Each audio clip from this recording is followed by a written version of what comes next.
So you can see that in a matter of moments we've created 5 office spaces. And if I'm a building planner, then I need to get information just like floor space and what's to take off.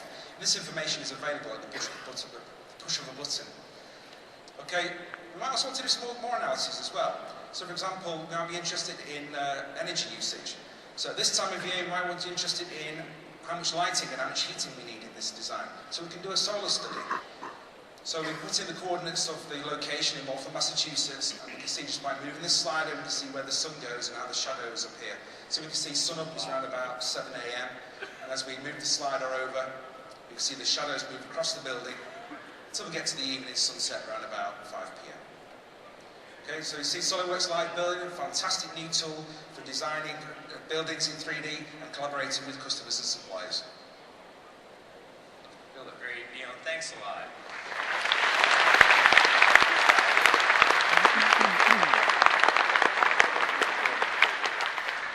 I want to have my office moved a little further away. We'll talk about that later. Now, this is exciting. This is a great new online offering for us. And we really want to take what we've been able to do at SolidWorks of simplifying the complex and really apply it to a new industry and hopefully transform that industry as well.